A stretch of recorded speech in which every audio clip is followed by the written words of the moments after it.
नमस्कार मित्रांनो, एकटेक मराठी या यूट्यूब चॅनलवर आपले स्वागत आहे. मित्रांनो, आजच्या व्हिडिओमध्ये आपण RT प्रवेश प्रक्रियेविषयी एक मोठी नवीन अपडेट आपण आजच्या व्हिडिओमध्ये पाहणार आहोत. तर यामध्ये मित्रांनो आता RT प्रवेशाच्या 1 किलोमीटर नियमावलीला मुंबई उच्च न्यायालयाच्या नागपूर खंडपीठाने एक मोठे आव्हान देण्यात आलेले आहे.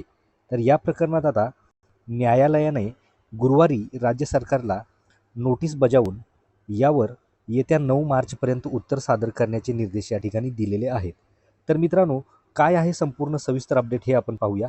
तत्पूर्वी मित्रांनो, चॅनलवर जर पहिल्यांदा आला असाल तर व्हिडिओला एक लाईक आणि चॅनलला सबस्क्राईब करायला विसरू नका. तर चला तर मित्रांनो, व्हिडिओला सुरुवात करूया. तर मित्रांनो, पाहू शकता इथे की RTAच्या जाचक अशा नियमामुळे पालक या ठिकाणी संभ्रमित. तर काय आहे सविस्तर अपडेट इथे पाहू शकता. तर यामध्ये हायकोर्टात याचिका, राज्य सरकारला या ठिकाणी बजावलेली आहे नोटीस. तर काय आहे संपूर्ण माहिती इथे पाहू शकता. तर यामध्ये मित्रांनो, RT प्रवेशाच्या 1 किलोमीटर नियमाला मुंबई उच्च न्यायालयाच्या नागपूर खंडपीठात आव्हान देण्यात आलेले आहे. या प्रकरणात न्यायालयाने गुरुवारी राज्य सरकारला नोटीस बजावून यावर येत्या 9 मार्चपर्यंत उत्तर सादर करण्याचे निर्देश दिलेले आहेत. प्रकरणावर न्यायमूर्ती अनिल किलोर व राज वाकोडे यांच्यापुढे ही सुनावणी झाली.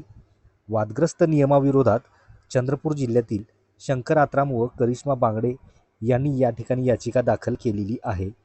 यामध्ये शिक्षण हक्क कायद्यानुसार खाजगी विनाअनुदानित शाळांमध्ये दुर्बल घटकातील मुलांसाठी 25% जागा राखीव ठेवणे बंधनकारक आहे. या ठिकाणी राज्य सरकारने आता या जागेसाठी विद्यार्थ्याच्या निवासस्थानापासून 1 किलोमीटर परिसरात असलेली शाळा निवडणे या ठिकाणी बंधनकारक केलेले आहे. तसेच पुढे पाहू शकता की यामध्ये 1 किलोमीटरच्या नियमामुळे मुलांचे शिक्षण आहे धोक्यामध्ये. तर यामध्ये पाहू शकता की याचिकाकर्त्यांनी त्यांच्या मुलास RT अंतर्गत खाजगी शाळेत प्रवेश द्यायचा आहे, परंतु त्यांच्या घरापासून 1 किलोमीटर परिसरात एकही शाळा उपलब्ध नाही. परिणामी वादग्रस्त नियमामुळे याचिकाकर्त्यांची मुले शिक्षणाच्या अधिकारापासून वंचित राहतील. इतर असंख्य विद्यार्थ्यांनाही या नियमाचा या ठिकाणी फटका बसणार आहे, असे देखील याचिकेत या ठिकाणी नमूद केलेले आहे. तर यामध्ये पाहू शकता की या अगोदर पूर्वीचा नियम काय होता. तर इथे पाहू शकता की यापूर्वी विद्यार्थ्याच्या निवासस्थानापासून 3 किलोमीटर परिसरातील शाळा निवडण्याचा नियम होता. त्यामुळे पालकांना चांगली शाळा शोधण्यात या ठिकाणी मदत होत होती, असा या ठिकाणी पूर्वीचा नियम होता. तर मित्रांनो, RT प्रवेश प्रक्रियेविषयी एक मोठी अपडेट आपण आजच्या व्हिडिओमध्ये पाहिलेली आहे की ज्यामुळे RTAच्या या जाचक अशा नियमामुळे पालक झालेले आहेत संभ्रमित.